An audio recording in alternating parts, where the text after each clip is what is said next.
여러분, 혹시 당뇨약을 20년째 드시는데도 눈이 침침해지신 분 계신가요? 아니면 매일 아침 혈당 재는데 왜 자꾸 합병증이 생기는지 모르시겠다고요? 잠깐만요. 제가 오늘 말씀드릴 내용 정말 중요합니다. 지난주에 제 환자분 한 분이 응급실로 실려 가셨어요. 당뇨 합병증으로 갑자기 쓰러지신 겁니다. 그런데 이분 매일 아침 공복 혈당 재시고 130 정도로 잘 나왔거든요. 도대체 뭐가 문제였을까요? 가정의학과 전문의 이승남입니다. 지난 20년간 당뇨 환자분들만 10,000명 넘게 진료했습니다. 그러면서 정말 안타까운 경우를 너무 많이 봤어요. 약도 잘 드시고 식단도 조절하시고 운동도 하시는데 결국 망막병증으로 시력을 잃으시거나 신부전으로 투석받게 되시거나 심하면 발까지 절단하시는 분들 말입니다. 그런데 놀라운 건 뭔지 아십니까? 이분들 대부분이 혈당 수치는 괜찮으셨어요. 아침에 재면 130에서 140 정도. 나쁘지 않죠? 그런데 왜 이런 일이 벌어졌을까요? 오늘 이 영상 끝까지 보시면 왜 혈당만 체크해서는 절대 안 되는지, 그리고 정말 중요한 검사가 무엇인지 정확히 아실 수 있습니다. 특히 마지막에 말씀드릴 요리 비법 하나만 알아도 당뇨 합병증을 절반으로 줄일 수 있는데, 이건 나중에 자세히 말씀드리겠습니다. 자, 먼저 분당에 사시는 허씨 이야기부터 들려드리겠습니다. 66세 여성분이신데요. 이분이 작년 가을에 저희 병원에 처음 오셨을 때가 생각나네요. 허씨는 당뇨 진단받으신 지 8년째였습니다. 정말 성실하신 분이에요. 약도 하루도 안 빠뜨리고 드시고 매일 아침 6시 30분에 일어나서 공복 혈당 재시고 노트에 날짜별로 꼼꼼하게 기록하셨어요. 아드님이 사들인 혈당 측정기를 소중하게 관리하시면서 말이죠. 그런데 최근 몇 달 사이에 이상한 증상이 생기기 시작했대요. TV 보다가 자막이 흐릿하게 보이고 신문 읽으려고 하면 글자가 겹쳐 보이는 거예요. 처음에는 나이가 드니까 그런가 보다 하셨대요. 그런데 어느 날 손주 얼굴이 뿌옇게 보이더래요. 그제야 안과에 가셨죠. 결과는 충격이었습니다. 당뇨 망막병증 초기의 거예요. 허 씨가 저한테 오셔서 하신 말씀이 지금도 생생합니다. 선생님, 저는 정말 열심히 했어요. 매일 아침 혈당 재고 밥도 적게 먹고 과일도 안 먹고 약도 꼬박꼬박 먹었는데 왜 이런 일이 생긴 걸까요? 제가 뭘 잘못한 건가요? 허 씨 눈에 눈물이 가득하셨어요. 그 표정을 보면서 제 가슴이 정말 아팠습니다. 저는 허 씨께 한 가지 검사를 제안했습니다. 바로 당화혈색소 검사였죠. 허 씨는 그게 뭐예요? 라고 물으셨어요. 8년 동안 당뇨 관리를 하셨는데도 당화혈색소 검사는 한 번도 안 받아보신 거예요. 일주일 후 결과가 나왔습니다. 8.7%였습니다. 허 씨는 깜짝 놀라셨습니다. 제 공복 혈당은 항상 130에서 140 사이인데 8.7이 뭐예요? 제가 혈당을 잘못 재고 있었나요? 아니에요. 허 씨가 잘못 잰 게 아닙니다. 바로 여기에 함정이 있습니다. 많은 분들이 허 씨처럼 아침 공복 혈당만 체크하시거든요. 그런데 이게 전부가 아니에요. 아침 혈당이 좋다고 해서 하루 종일 혈당이 좋은 게 절대 아닙니다. 생각해 보세요. 여러분이 아침 공복에는 130이 나왔어요. 좋습니다. 그런데 아침 식사 후에는 얼마나 올라갈까요? 점심 먹고 나서는요, 저녁 먹고 TV 보면서 과일 하나 드셨을 때는요, 새벽 2시에 화장실 가실 때 혈당은 얼마일까요? 이 모든 순간의 혈당을 평균적으로 보여주는 게 바로 당화혈색소입니다. 잠깐 여기서 멈춰서 다시 한번 정확하게 말씀드릴게요. 이거 정말 중요합니다. 메모하셔도 좋아요. 당뇨 환자분들이 꼭 해야 할 검사가 3가지 있습니다. 공복 혈당 검사, 식후 2시간 혈당 검사, 그리고 당화혈색소 검사입니다. 그런데 이 3가지 중에서 우선순위를 매긴다면 가장 중요한 게 당화혈색소입니다. 그 다음이 식후 2시간 혈당이고 마지막이 공복 혈당입니다. 여기서 많은 분들이 의아해하세요. 선생님, 그럼 제가 매일 재는 공복 혈당은 별로 중요하지 않다는 말씀이세요? 아니에요. 공복 혈당도 중요합니다. 하지만 상대적으로 덜 중요하다는 거죠. 왜 그럴까요? 제가 쉽게 설명드리겠습니다. 공복 혈당은 그 순간의 혈당만 보여줍니다. 마치 이 사진 한 장 찍은 것과 같아요. 오늘 아침 7시에 혈당만 보여주는 거죠. 그런데 당화혈색소는 다릅니다. 지난 2개월에서 3개월 동안의 모든 혈당을 평균 내서 보여줍니다. 마치 2개월에서 3개월짜리 동영상을 보는 것과 같습니다. 24시간 내내 밥 먹을 때도 자고 있을 때도 모든 순간의 혈당이 다 기록되는 거예요. 여기서 궁금하신 분들 계실 겁니다. 선생님, 그럼 식후 2시간 혈당은 왜 중요한가요? 그것도 한순간만 재는 건데요. 정말 좋은 질문입니다. 식후 2시간 혈당이 중요한 이유가 3가지 있습니다. 첫째, 여러분의 췌장이 제대로 일을 하고 있는지 알 수 있습니다.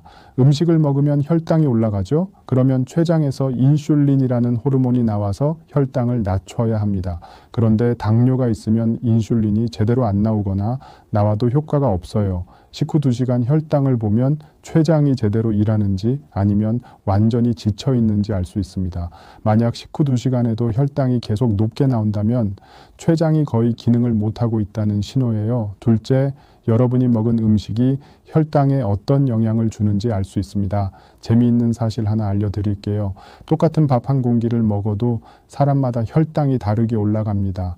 어떤 분은 50 올라가고 어떤 분은 100 올라가요. 왜 그럴까요? 사람마다 인슐린 저항성이 다르고 소화 능력도 다르고 근육량도 다르기 때문입니다. 그래서 식후 2시간에 재보면 어떤 음식이 나한테 맞는지 안 맞는지 알 수 있어요. 예를 들어 현미밥이 백미밥보다 무조건 좋다고 하는데 실제로 재보면 어떤 분들은 현미밥을 먹어도 혈당이 백미밥만큼 올라가는 경우도 있어요. 셋째, 여러분이 드시는 당뇨약이 제대로 효과를 내고 있는지 확인할 수 있습니다. 당뇨약은 주로 식후 혈당을 조절하는 약이 많습니다.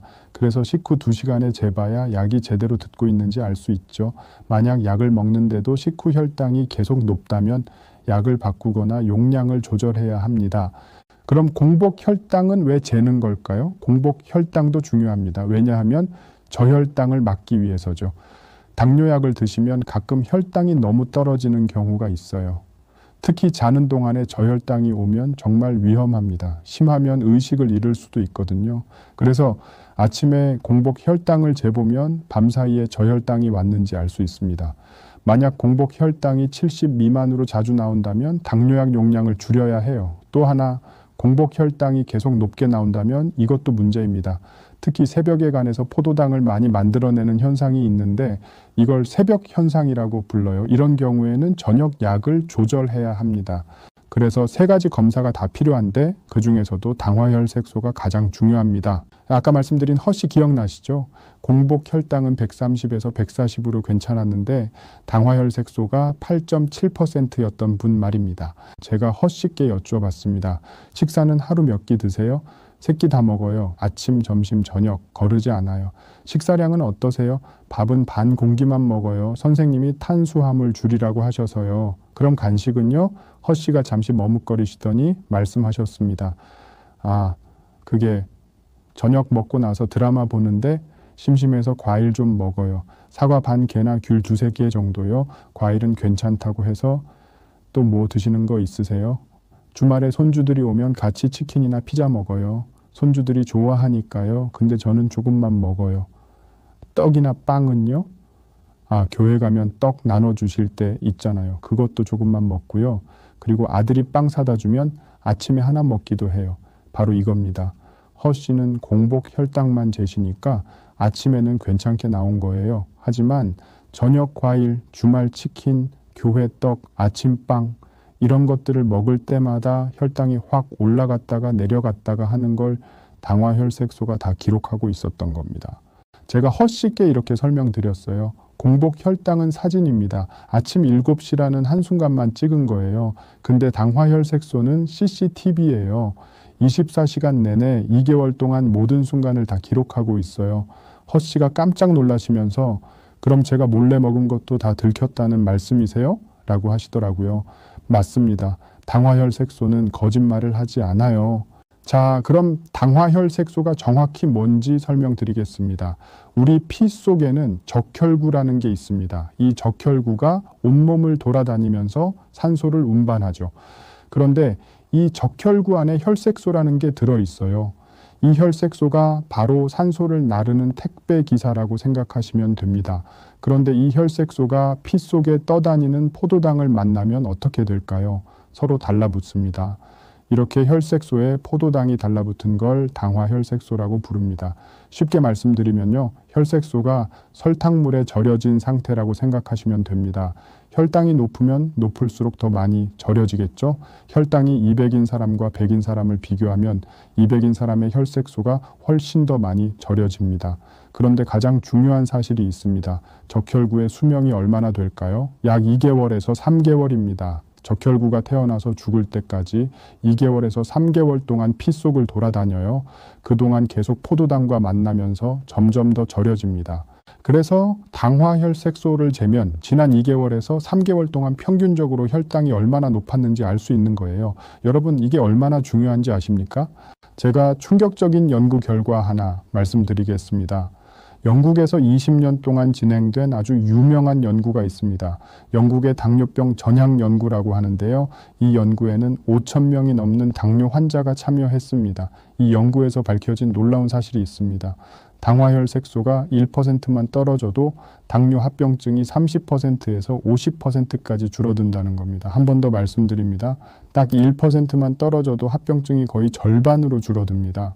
예를 들어 그 당화혈색소가 9%인 사람이 8%로 낮추면 망막병증 위험이 30% 줄고, 신장병 위험이 40% 줄고, 신경병증 위험이 50% 줄어든다는 거예요. 이게 얼마나 대단한 효과인지 아시겠죠?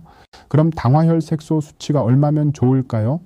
정상인의 당화혈색소는 5.7% 미만입니다. 5.7에서 6.4 사이면 당뇨 전 단계고요. 6.5% 이상이면 당뇨로 진단합니다. 그럼 당뇨 환자는 얼마를 목표로 해야 할까요? 일반적으로는 7% 미만이 목표입니다. 하지만 가장 이상적인 건 6% 미만입니다. 6% 미만으로 유지하면 합병증이 거의 생기지 않거든요. 당화혈색소와 평균 혈당의 관계를 말씀드리면요. 당화혈색소 6%는 평균 혈당이 약 126 정도입니다.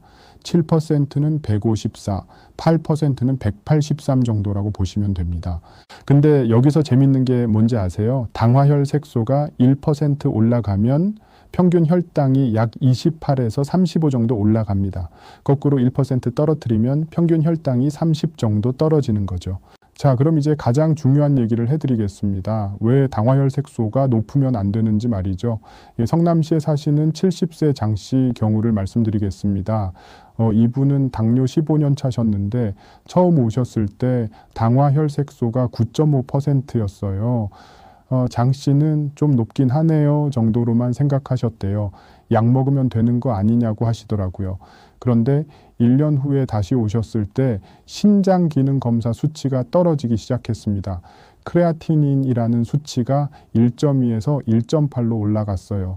2년 후에는 눈 검사에서 출혈이 발견됐습니다. 안과 선생님이 레이저 치료를 하셔야 한다고 하시더래요. 3년 후에는 발가락 감각이 둔해지기 시작했습니다. 뜨거운 물에 발을 담가도 잘 안 느껴지신대요. 신경병증이 시작된 겁니다. 왜 이런 일이 벌어졌을까요? 당화혈색소는 사실 일종의 독소입니다. 우리는 이걸 당독소라고 부릅니다. 자, 여기서 잠깐 실험 하나 해보시겠어요? 지금 하시는 건 아니고 상상만 해보세요.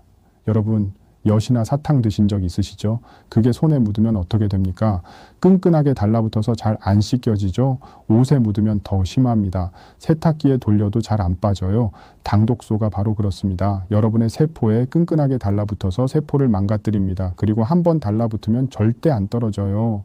당독소의 무서운 점을 6가지 말씀드리겠습니다. 이거 정말 중요하니까 집중해 주세요. 필요하시면 메모하셔도 좋습니다. 첫 번째, 세포를 파괴하고 노화시킵니다. 특히 혈관 세포가 망가지면서 죽상경화증이 생깁니다. 쉽게 말해서 혈관에 녹이 슬고 찌꺼기가 쌓이는 거죠. 마치 오래된 수도관에 이물질이 끼는 것과 같습니다. 그러면 어떻게 될까요? 뇌로 가는 혈관이 막히거나 터지면 뇌졸중이 생깁니다. 뇌출혈이나 뇌경색이죠. 심장으로 가는 혈관이 막히면 심근경색이나 협심증이 생깁니다. 또 뇌세포가 망가지면 치매와 파킨슨병이 생길 수 있습니다. 눈에서는 백내장과 녹내장, 신장에서는 신부전, 폐에서는 폐질환, 간에서는 간장질환, 이런 여러 가지 질병을 일으킬 수가 있습니다.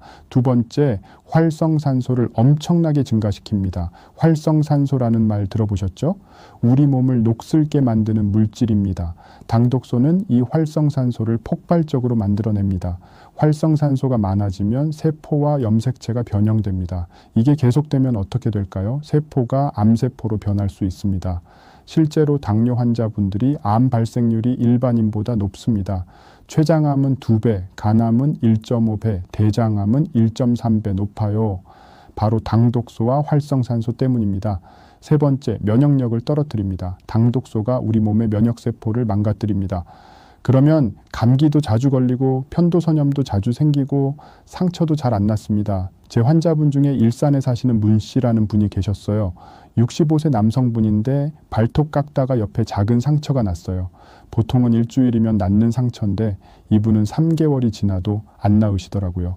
오히려 상처가 점점 커지고 고름이 나기 시작했습니다. 결국 항생제를 먹으셔야 했어요. 검사해보니 당화혈색소가 10.2%였습니다.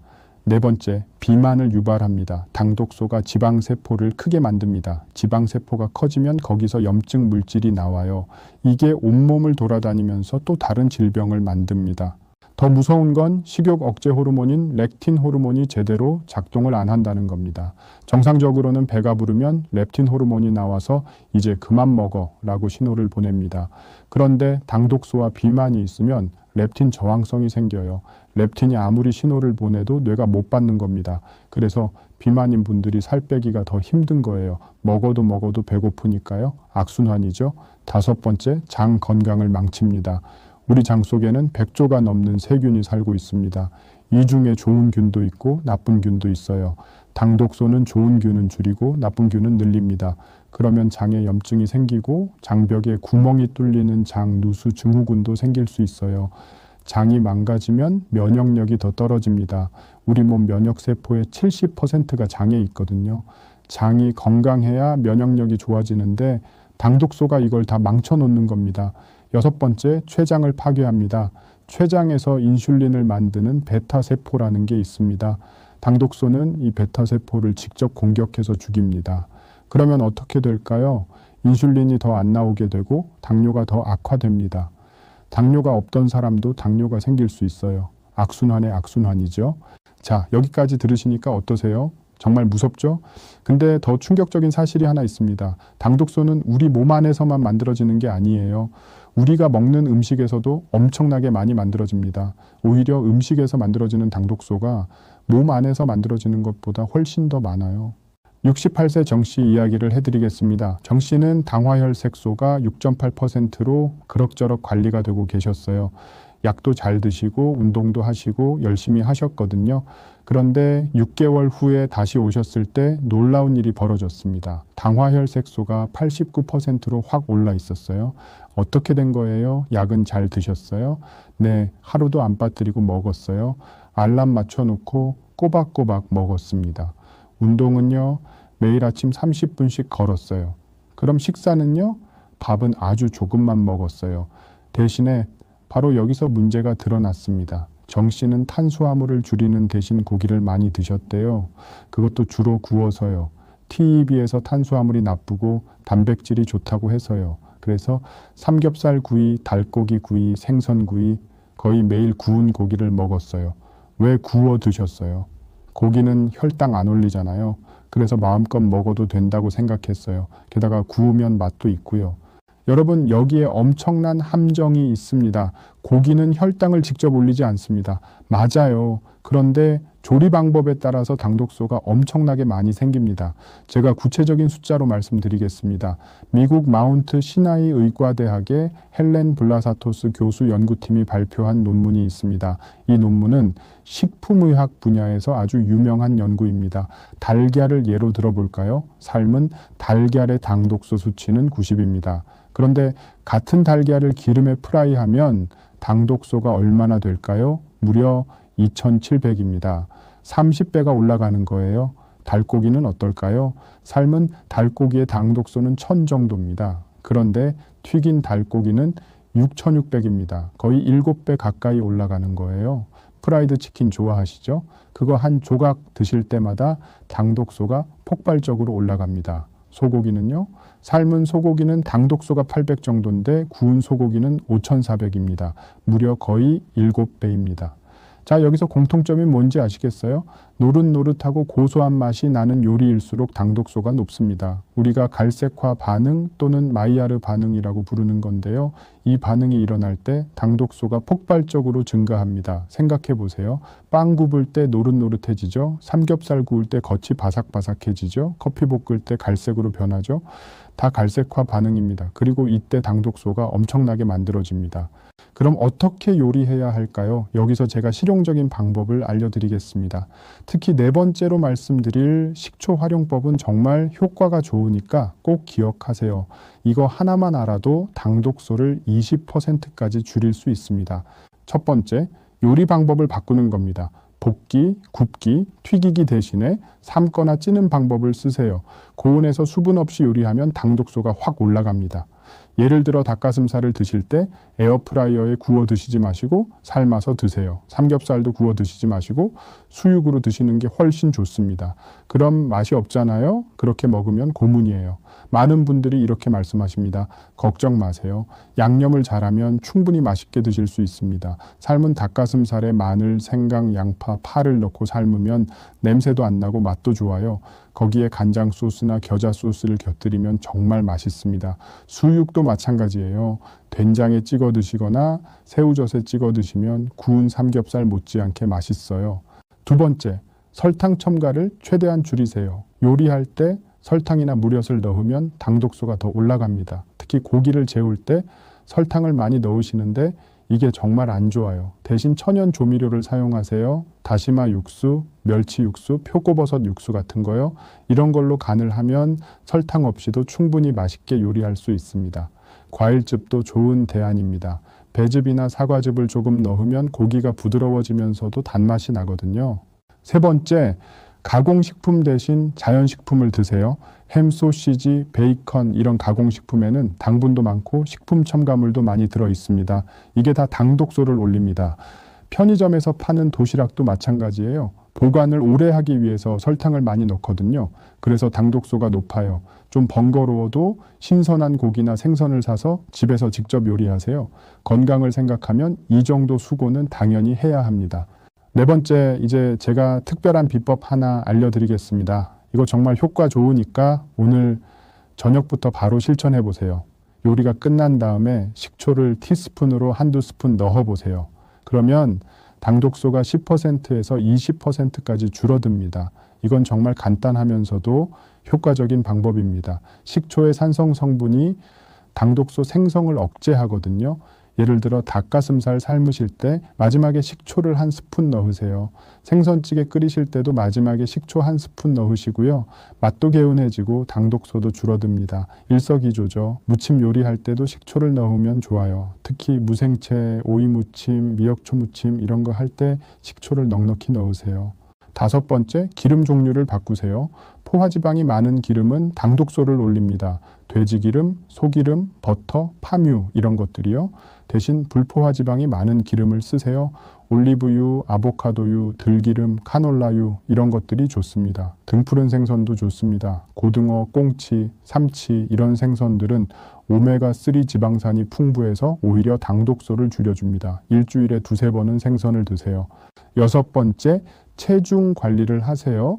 비만 자체가 몸 안에서 당독소를 만듭니다. 지방세포가 클수록 더 많은 당독소가 만들어져요.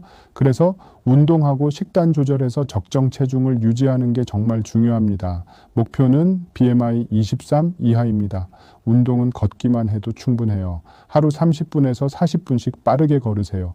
그러면 당화혈색소가 0.5에서 1% 정도 떨어집니다. 자, 그럼 이제 정리해 드리겠습니다. 메모하시면서 들으시면 좋겠네요. 당화혈색소는 지난 2개월에서 3개월 동안 여러분의 혈당이 얼마나 잘 관리되었는지 보여주는 가장 중요한 지표입니다. 공복 혈당이나 식후 혈당보다 훨씬 더 중요해요. 목표는 7% 미만, 이상적으로는 6% 미만입니다. 당화혈색소가 1% 떨어지면 합병증이 30%에서 50%까지 줄어듭니다. 이게 얼마나 대단한 효과인지 아시겠죠? 당화혈색소를 낮추는 6가지 방법. 첫째, 요리 방법을 바꾸세요. 삶고 찌는 조리법을 쓰세요. 둘째, 설탕 첨가를 줄이세요. 천연 조미료를 사용하세요. 셋째, 가공식품 대신 자연식품을 드세요. 넷째, 식초를 활용하세요. 요리 끝에 한두 스푼 넣으면 당 독소가 20%까지 줄어듭니다. 다섯째, 좋은 기름을 쓰세요. 올리브유, 들기름, 등푸른 생선이 좋습니다. 여섯째, 체중을 관리하세요. 운동하고 적정 체중을 유지하세요. 그런데 여기서 한 가지 더 말씀드릴 게 있습니다. 당화혈색소만 관리한다고 끝이 아닙니다. 왜냐하면 당화혈색소는 과거 2개월에서 3개월을 보여주는 거거든요. 지금 현재 혈당이 어떤지는 공복 혈당과 식후 2시간 혈당으로 확인해야 합니다. 그래서 3가지 검사를 다 정기적으로 하셔야 합니다. 공복 혈당은 매일 아침 재시고 130에서 140 정도가 목표입니다. 식후 2시간 혈당은 일주일에 2-3번 재시고 180 이하가 목표입니다. 당화혈색소는 3개월에 한 번씩 검사 받으시고 6% 미만이 목표입니다. 아까 말씀드린 허씨 기억나시죠? 허씨는 제가 알려드린 방법대로 식습관을 완전히 바꾸셨습니다. 저녁 과일을 끊으셨어요. 대신 오이나 당근 같은 채소를 드셨습니다. 주말에 손주들이 와도 치킨 대신 닭가슴살 삶아서 샐러드를 만들어 드셨어요. 손주들도 할머니가 만든 건강 음식이 맛있다고 좋아하더래요. 요리 방법도 바꾸셨습니다. 모든 요리에 식초를 넣으셨어요. 처음엔 맛이 이상할까 봐 걱정하셨는데 막상 해보니 오히려 더 개운하고 맛있다고 하시더라고요. 3개월 후에 다시 오셨을 때 당화혈색소를 재봤습니다. 7.2%로 떨어졌습니다. 허씨가 너무 좋아하시더라고요. 6개월 후에는 6.5%까지 내려갔고요. 지금은 1년이 넘었는데 6.3%를 꾸준히 유지하고 계십니다. 눈 상태도 더 나빠지지 않고 안정적으로 유지되고 있어요. 안과 선생님이 깜짝 놀라셨대요. 허씨가 제게 이렇게 말씀하셨습니다. 선생님, 저는 8년 동안 당뇨 관리한다고 했는데 사실 제대로 모르고 있었어요. 혈당만 재면 되는 줄 알았어요. 당화혈색소가 이렇게 중요한 줄 진작 알았으면 눈도 안 나빠졌을 텐데. 아니에요. 지금이라도 알게 되신 게 다행입니다. 앞으로 계속 잘 관리하시면 됩니다. 이제는 3개월마다 꼭 당화혈색소 검사 받아요. 그리고 요리법도 완전히 바꿨어요. 처음엔 맛없을 줄 알았는데 식초 넣고 양념 잘하니까 오히려 더 맛있더라고요. 이제 구운 고기는 쳐다도 안 봐요. 여러분, 당뇨는 완치가 어렵습니다. 하지만 잘 관리하면 합병증 없이 건강하게 오래 사실 수 있어요. 핵심은 당화혈색소입니다. 이것만 6% 미만으로 유지하시면 합병증 위험이 절반 이상 줄어듭니다. 오늘 말씀드린 내용 꼭 기억하시고 다음 병원 가실 때 당화혈색소 검사 꼭 받아보세요. 의사 선생님께 당화혈색소 검사해 주세요 라고 말씀하시면 됩니다. 그리고 검사 결과 나오면 6% 미만인지 확인하시고 높으면 오늘 말씀드린 방법대로 식습관을 바꿔보세요. 특히 식초 활용법, 이거 정말 간단하면서도 효과 좋으니까 오늘 저녁 식사 준비하실 때부터 바로 실천해 보시기 바랍니다. 당뇨는 무서운 병이 아닙니다. 제대로 알고 관리하면 충분히 건강하게 사실 수 있어요. 여러분 모두 당화혈색소 6% 미만 달성하시고 합병증 없는 건강한 노후 보내시기를 진심으로 바랍니다. 자식들한테 짐되지 않고 병원비 걱정 없이 건강하게 오래 사는 게 우리 목표 아니겠습니까? 오늘 영상이 도움이 되셨다면 좋아요 꾹 눌러주시고 구독과 알림 설정도 부탁드립니다. 다음 영상에서는 당뇨 환자가 절대 먹으면 안 되는 의외의 음식 5가지에 대해 말씀드리겠습니다. 여러분이 건강에 좋다고 믿고 드시던 음식 중에 사실은 당뇨를 악화시키는 음식들이 있거든요. 건강하세요. 감사합니다.